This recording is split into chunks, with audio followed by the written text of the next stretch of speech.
Good evening, everybody. It's Big Mike from Tavern. Today is Wednesday, July the 12th, 2017, and we're back with another random daily rule.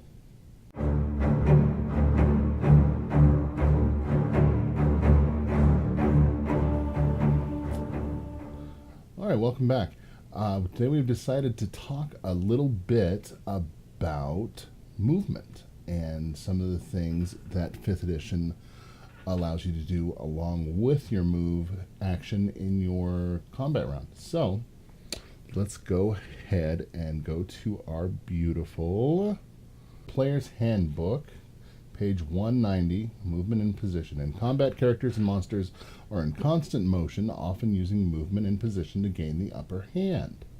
Now, a little sidebar here goes into the idea of interacting with objects around you. And there's a few examples of the sorts of things you can do in tandem with your movement and action.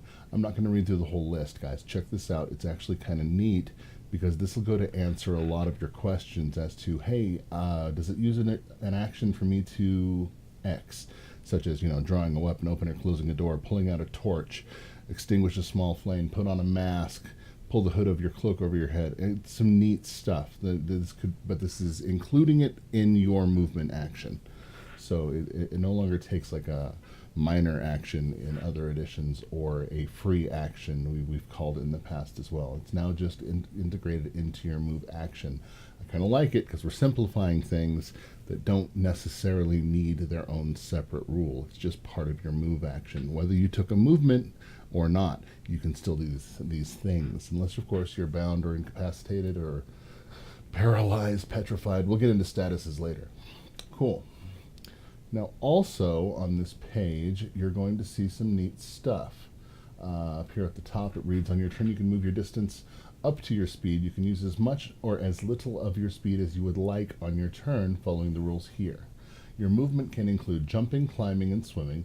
These are different modes of movement that can be combined with walking, or they can constitute your entire move. However you are moving, you deduct the distance of each part of your move from your speed until it is used up or until you are done moving.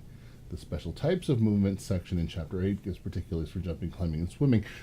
Some of those things consider themselves hazardous terrain or difficult terrain, in which it would decrease the total amount of speed you're allowed to move on your turn.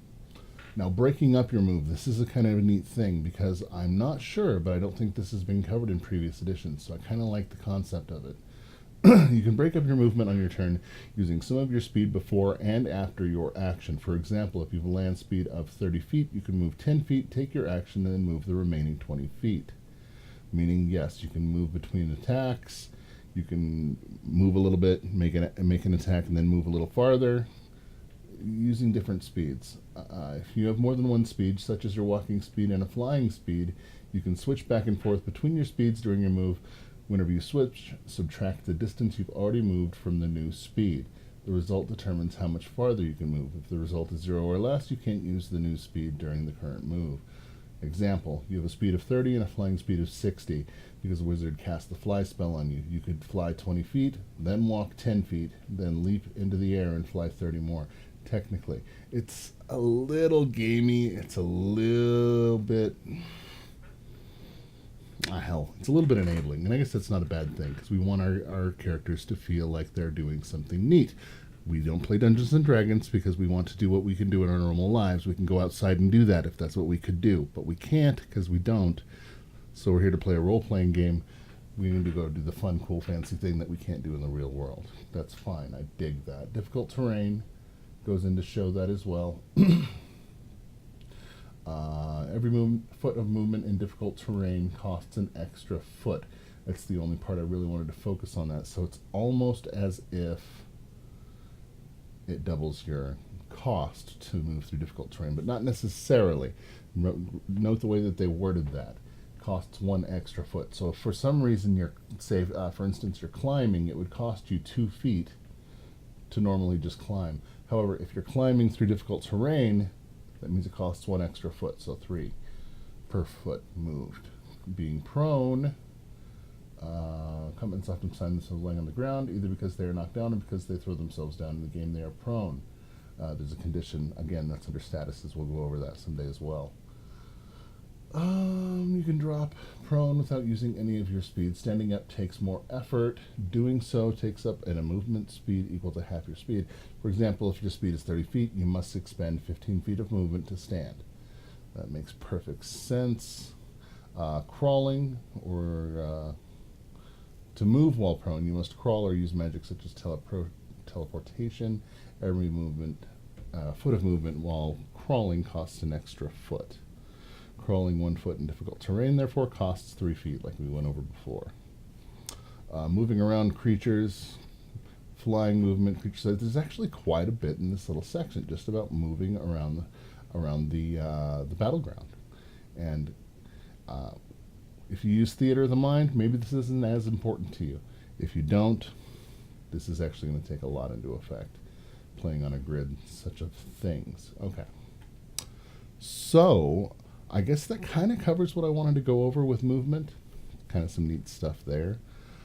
But just to carry on a little further, I want to keep coming back to this concept, guys. Don't forget, the primary goal is not to stare at a list of rules and just get stuck on it. Yes, the things we were going over in this section specifically are useful, are important, but try not to think of them as something that limits your gameplay, more something to give you ideas of what you want to do with your gameplay. I'm trying to think of a better way to put that. Such as, I like the section where it says you can split your movement types. Yes, I want to run this far, jump, maybe crawl a little bit. I dig that. That's cool. So don't restrict yourself.